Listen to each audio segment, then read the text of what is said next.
সে জানা অজানার কি আছে গোপাল? তোমার এই মধ্যপ্রদেশ ভুঁড়িই তো সব কথা বলছে।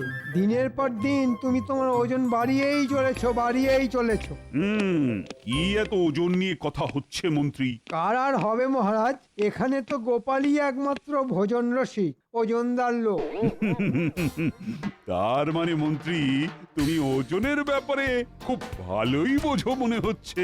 তা তো মহারাজ বুঝতেই হবে, আমি হলাম মন্ত্রী। আচ্ছা, তাহলে বলো তো মন্ত্রী, 1 কেজি তুলো আর 1 কেজি লোহার মধ্যে কোনটা বেশি ভারী? এ তো খুব সোজা প্রশ্ন। 1 কেজি লোহা সব সময় বেশি ভারী। কি মহারাজ, আমার দেওয়া উত্তরটা ঠিক হয়েছে তো?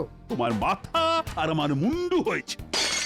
কি গোপাল, তোমার জানা আছে নাকি উত্তরটা?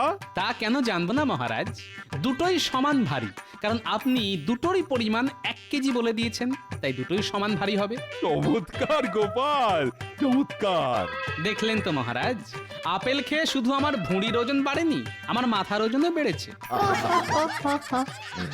এই নাও গোপাল, তোমার উপহার।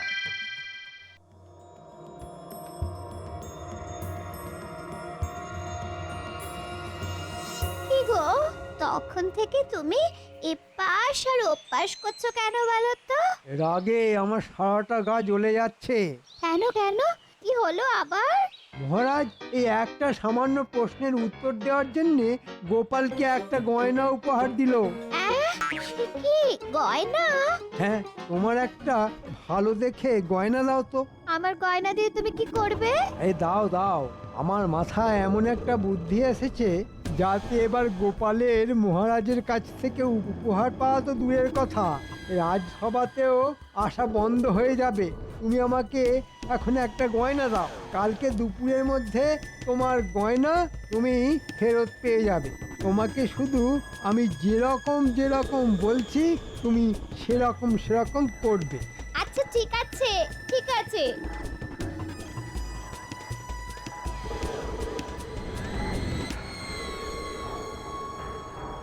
এই যে বটা ঘটা, কিরে? আরে মন্ত্রী মশাই, আজ যে আপনি স্বয়ং চলে এসেছেন। শোন, ওদেরকে একটা কাজ করতে হবে। আচ্ছা, কি কাজ? এই নে, এই গয়নাটা রাখ। এটা নিয়ে আজকে মাঝরাতে সবাই ঘুমিয়ে যাওয়ার পরে কোনো চিন্তা করবেন না মন্ত্রী মশাই, আপনার কথা মতো কাজ ঠিক হয়ে যাবে। কি আজকে তো সবাইকেই দেখছি রাজসভায় এসেছে, কিন্তু আমাদের মন্ত্রী এখনো এলো না কেন? হ্যাঁ মহারাজ, মন্ত্রী মশাইকে আমি একটু আগেই ওনার বাড়ির সামনে দেখলাম। উনি দরজার সামনে দাঁড়িয়ে আছেন আর ওনার স্ত্রী হাউ হাউ করে কাঁদছেন। এত কাঁদছেন যে একটু পরে মনে হচ্ছে আমাদের রাজ্যটা জলে ভেসে যাবে। হ্যাঁ, সে কি বলছো সেনাপতি? হ্যাঁ মহারাজ, সত্যি বলছি। চলো তো সবাই গিয়ে দেখি ব্যাপারটা কি হয়েছে।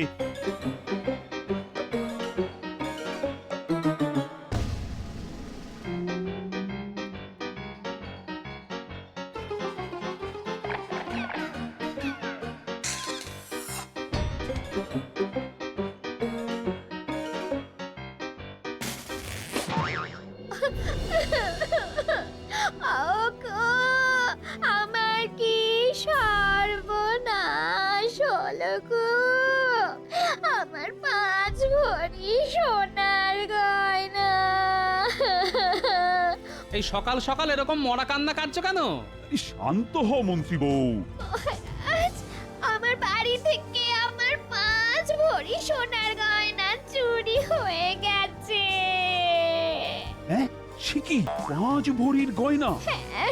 হ্যাঁ মহারাজ, আমি বিয়ের সময় পেয়েছিলাম, আমার সব শেষ হয়ে গেল। তোমাদের বাড়ি থেকে কে আবার চুরি করতে যাবে বলো তো মন্ত্রী? মহারাজ, কালকে সন্ধেবেলা আমাদের বাড়িতে গোপাল এসেছিল। তারপর থেকেই আমার গিন্নির গয়নাটা খুঁজে পাচ্ছি না। তার মানে কি বলতে চাইছেন মন্ত্রী মশাই, আমি চোর? বলতে চাইছি না গোপাল, আমি বলছি আমি আপনার বাড়িতে আসিনি, তাই বলার কোনো প্রশ্নই ওঠে না। তাহলে চুরিটা করলো কি? এই রাজ্যে তো কত চোর ঘুরঘুর করছে, তাদের মধ্যেই নিশ্চয়ই কেউ করেছে। আমার তো মহারাজ গোপালকেই সন্দেহ হচ্ছে। গোপাল, আমি তোমাকে যথেষ্ট বিশ্বাস করি, তাই আবার জিজ্ঞেস করছি, তুমি সত্যি করে বলো, তুমি মন্ত্রীর বাড়ি থেকে চুরি করেছো কিনা? হ্যাঁ গোপাল, বলো বলো। বলো গোপাল বলো। আরে ধুর মশাই, আমি গরিব হতে পারি কিন্তু চোর নই মহারাজ। ওগো ওগো আমার কি হলো গো? মহারাজ, এত জিজ্ঞেস করার কি আছে? সোজা গোপালের বাড়িতে গিয়ে তদন্ত করলেই হিসেব জলের মতো পরিষ্কার হয়ে যাবে। ঠিক আছে, তাহলে আর দেরি না করে সবাই গোপালের বাড়িতেই চলুন।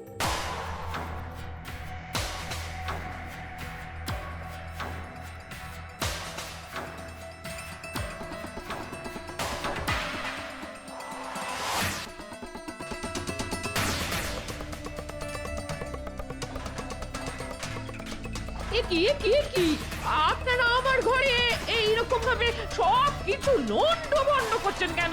মন্ত্রী মশাই, সব কিছুর একটা সীমা আছে কিন্তু। মহারাজ, আপনি কিছু বলুন।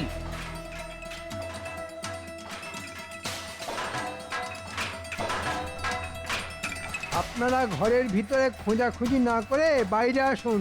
আরে উঠোনে ওই গাছের ধারের মাটিটা কেমন উঁচু উঁচু লাগছে মনে হচ্ছে।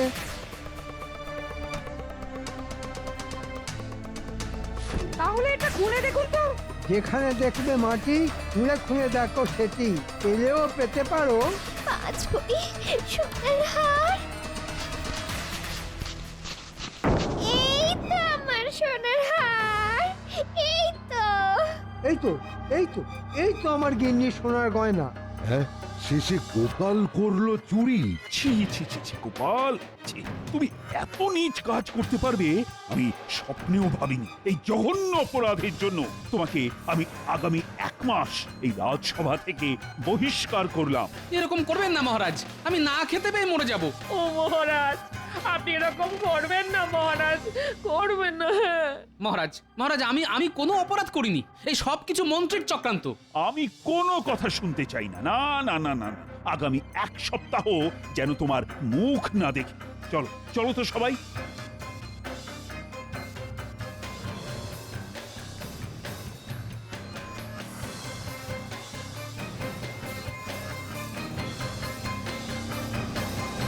বিশ্বাস করো গিন্নি, আমি চুরি করিনি, এই সব কিছু মন্ত্রীর চক্রান্ত। আমি সব বুঝতে পারছি। হ্যাঁ, দুর্জনের কি ছলনা শেষ আছে? এই মোক্ষম জবাব আমি মন্ত্রীকে হাড়ে হাড়ে টের পাবো। না না না, আপনি কিন্তু এই কাজটা একদম ঠিক করেননি মহারাজ, ঠিক করেননি। কি করবো বলো তো রানী, আমি তো নিজের চোখে দেখলাম গোপালের বাড়িতে গাছের পাশে পোঁতা ছিল মন্ত্রীর স্ত্রীর ওই গয়না। এই সম্পূর্ণ কৃষ্ণনগরে গোপালের যে সৎ ব্যক্তি আর দ্বিতীয় কেউ নেই মহারাজ, এই ব্যাপারটা আমার মোটেও বিশ্বাস হচ্ছে না। আমার মনে হচ্ছে এর মধ্যে একটা গভীর ষড়যন্ত্র লুকিয়ে আছে। হতেও পারে, এখন শুধু 1 মাসের অপেক্ষা।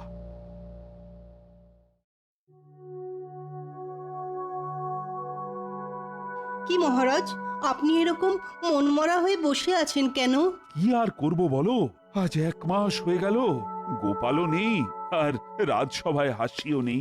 চলে এসেছি, 1 মাস খেয়ে না খেয়ে থেকেছি, কিন্তু আমি বেঁচে আছি। আপনারা সবাই ভালো আছেন তো? এই তোমার কথাই আলোচনা হচ্ছিল গোপাল। দেখুন মহারাজ, আমি আগেও বলেছি, এখনো বলছি, আমি কিন্তু অপরাধ করিনি। অপরাধ করনি মানে? সেদিন যে দিনের বেলা প্রকাশ্য সূর্যের আলোয় আমরা যেটা দেখলাম সেটা কি মিথ্যে? আপনার কথায় সেটা দেখলাম না দেখানো হলো? আমি নিজে তো জানি পুরো ঘটনাটা আমাকে ফাঁসানোর জন্য আপনার পূর্ব পরিকল্পনা। কি বলতে চাইছো কি গোপাল? আচ্ছা আচ্ছা, ঠিক আছে ঠিক আছে, চিৎকার চেঁচামেচি অনেক হয়েছে, এবার আমার একটা কথা বলার আছে। কি কথা মহারাজ? আগামী সপ্তাহে আমাদের রাজবাড়ির মাঠে একটা মেলা হবে। মেলা? কিসের মেলা মহারাজ? মজার মেলা, চারিদিকে খাবারের দোকান, রকমারির দোকান, আর মেলার মাঝ প্রাঙ্গণে একটা বড় বেদি হবে। সেখানে তোমরা সবাই কিছু না কিছু মজার কাজ করে দেখাবে। এবার তোমরা বলো, কে কি কি করবে? আমি মজার কবিতা বলবো মহারাজ। আমি মহারাজ সুস্থ মানুষকে পাগল বানিয়ে দেখাবো। কি যাতা কথা বলছো বলো তো গোপাল, এই কখনো হতেই পারে? সেটা না হয় মেলার দিনই মিলিয়ে নেবেন, আমি পারি কি পারি না। বেশ, তুমি যদি এই কাজটা করে দেখাতে পারো তাহলে তোমাকে 50 মোহর উপহার দেব। ঠিক আছে মহারাজ।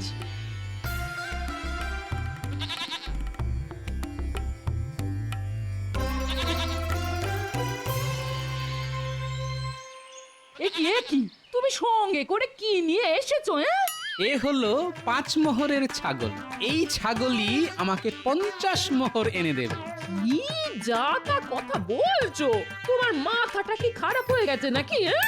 মাথা খারাপ করব একজনের, তাই এই ব্যবস্থা। শোনো, কি করতে পারবে তো কাজটা? পারবো মানে? ভাবো পেরে গেছি।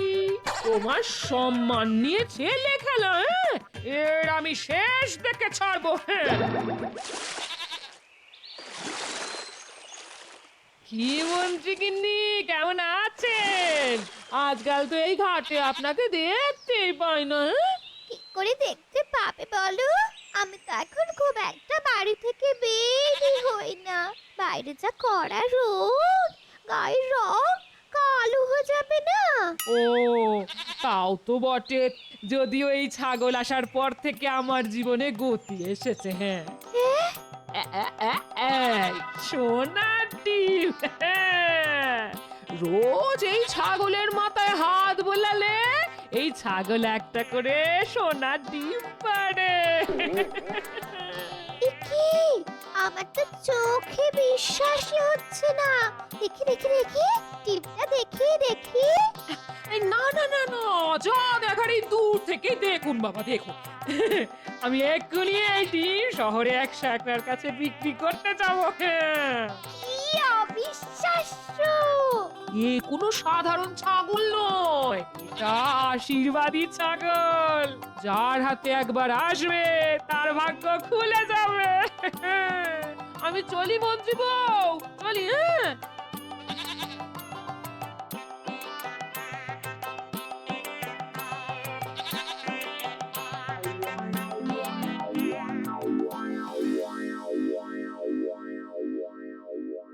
সেই কখন জল আনতে গেছো, এদিকে ফেরার নামগন্ধ নেই। আরে বাবা, জল আনতে গিয়ে যা খবর এনেছি না, শুনে চোখ ছানা বড়া হয়ে যাবে। কি বলতে চাইছো বলো তো, একটু খোলসা করে বলবে। আরে আরে আর বললো না, গোপাল বউয়ের কাছে দেখলাম একটা ছাগল। ছাগল তো কি হয়েছে, এমন করছো যেন বাঘ নিয়ে ঘোরাঘুরি করছে। আরে বাবা, এই ছাগল যে সে ছাগল না, এই ছাগল হলো সোনার ডিম পাড়া ছাগল। হ্যাঁ, সে কি সোনার ডিম পাড়া ছাগল? আরে হ্যাঁ গো হ্যাঁ, ওটা আশীর্বাদী ছাগল। রোজ সকালে মাথায় হাত বুলোলে একটা করে সোনার ডিম দেয়। আমি নিজের চোখে সেই ডিম দেখে এসেছি।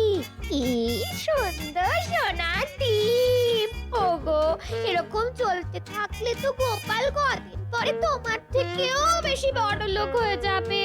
সে কি বলছো গিন্নি? শোনো না, যে করেই হোক আমার ওই আশীর্বাদী ছাগল চাই, চাই চাই। পাবে গিন্নি পাবে, ওই ছাগল দিয়ে আমি এক ঢিলে 2 পাখি মারবো। কদিন পরে মজার মেলাতে খেল দেখাবো, আর তারপর থেকে ঘুরে যাবে আমার ভাগ্যের চাকা। শোনো গিন্নি, কাজ তো অর্ধেক হয়ে গেছে। এখন ওই মজার মেলার আগের দিন রাত অবধি আমাদের এই ছাগলটাকে একটু সামলে রাখতে হবে। হ্যাঁ, শুধু মেলার আগের দিন ওকে উঠোনে ছেড়ে রাখবো। হ্যাঁ, তারপর শুরু হবে মজার খেলা, সুস্থ মানুষকে পাগল বানানোর খেলা, আমাকে বিনা দোষে ফাঁসানো। হ্যাঁ, আমি মন্ত্রীকে শুধু হারে হারে না না, একেবারে শিরায় শিরায় বুঝিয়ে দেব। আর আমার নাতি নাতনিদেরও শিখিয়ে রাখতে হবে, যাতে ওরা মন্ত্রীকে পাগল পাগল বলে আরো খেপিয়ে দেবে।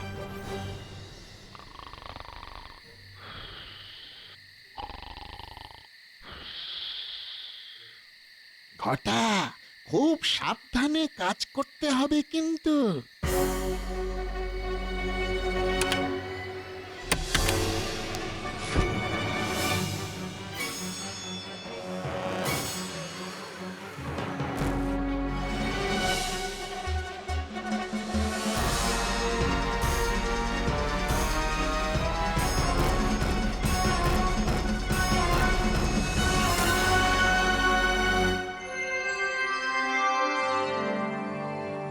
সবাই যখন চলে এসেছে তাহলে সবাই একে একে তাদের মজার প্রতিভা প্রদর্শিত করুক। শোনো শোনো শোনো, শুরু হতে চলেছে মজার মেলার মজার প্রতিযোগিতা। সবাই হাততালি। সবার প্রথমে মজার প্রতিভা দেখাবেন আমাদের বিজ্ঞানী।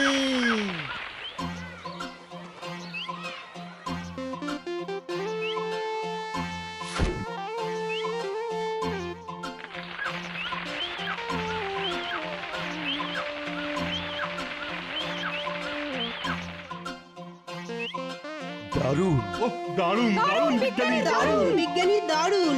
সাবাস বিজ্ঞানী, সাবাস! কি তোমার মজার আবিষ্কার! বীজ থেকে একেবারে সোজা গাছ! চমৎকার চমৎকার! এরপর মজার কবিতা শোনাতে আসবেন আমাদের সভাকবি। আমি আজ আমাদের রাজসভা নিয়ে একটা মজার কবিতা শোনাবো। অনেক ভাবনা চিন্তার পর আমি এই কবিতা লিখেছি। শোনা। রাজ্য মোদের কৃষ্ণনগর। কৃষ্ণচন্দ্র রাজা, অনেক বয়স হলেও ওনার মনটা এখনো তাজা। মহারাজ যখন বিপদে পড়েন, গোপালই তার ভরসা। গোপাল ছাড়া রাজসভাটাই কেমন যেন ফর্সা। গোপাল যদি নেউল হয়, মন্ত্রীমশাই সাপ। মন্ত্রীমশাইয়ের কোনো প্যাচেই গোপালের নেই চাপ। আমরা সবাই প্রতিদিন রাজসভাতে আসি। আমরা মোদের রাজ্যটাকে বড্ড ভালোবাসি। গোপাল নেউল আর মন্ত্রী সাপ, বাহ বাহ, দারুণ।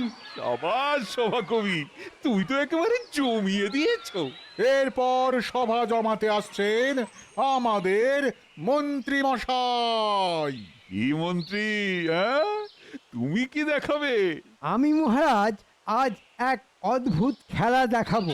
এই যে আমার সাথে এই ছাগলটা দেখছেন, এটা একটা মজার ছাগল। হ্যাঁ, মজার ছাগল? কিরকম কিরকম? মহারাজ, মন্ত্রীমশাই কিছু বলার আগে আমি একটা মন্ত্র পড়তে চাই। এতে আমাদের সুস্থ মন্ত্রী একটু পরেই পাগল হয়ে যাবে।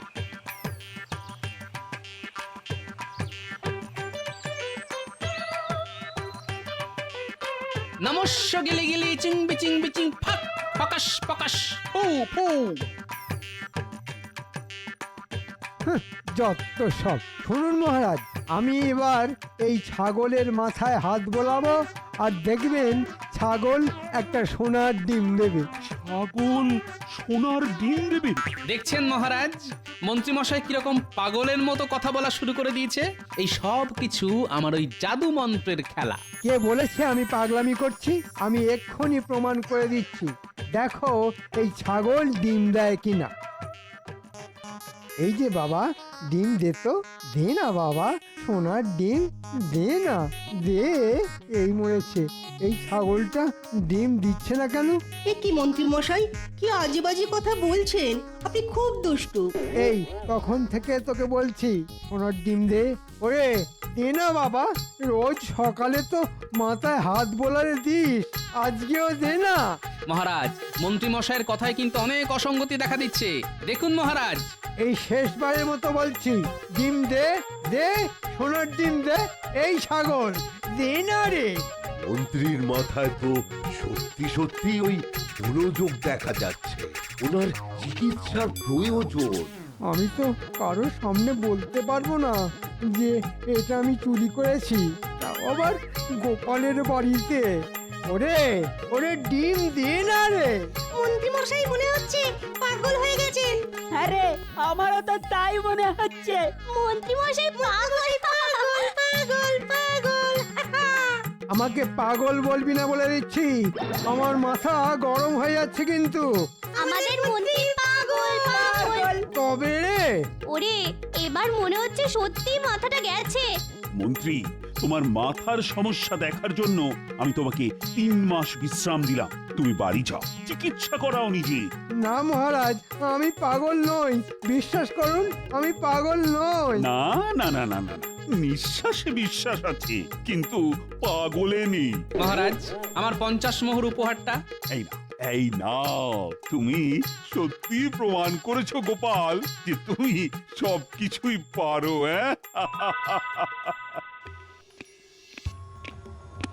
দূর দূর, এখন 3 মাস বাড়ি বসে থাকো।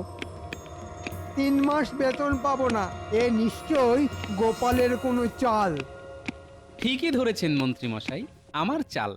আমি জানতাম আপনি এবং আপনার গিন্নি আমার পাতা ফাঁদে পা দেবেন, তাই এটা করেছি। আমি বিনা দোষে 1 মাস বাড়ি বসেছিলাম, আর এখন আপনি 3 মাস বসে থাকুন। গোপাল লক্ষ্মীটি, তুমি আমাকে বাঁচাও ভাই। 3 মাস বসে থাকলে না খেতে পেয়ে তার আগেই মরে যাব। বাঁচাতে পারি যদি আপনি মহারাজকে সব সত্যি কথা বলেন। ঠিক আছে, সব বলবো। চলুন তাহলে মহারাজের কাছে।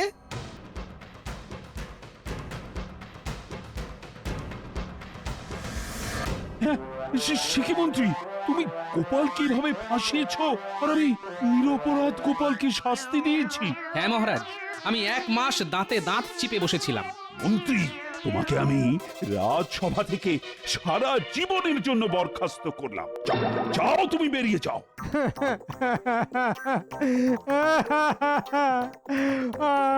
মহারাজ, আমি মরে যাব। এরকম করবেন না মহারাজ, এরকম করবেন না। ওই দেখুন, আবার পাগলামি করছে। একেই বলে ছাগল বানালো পাগল।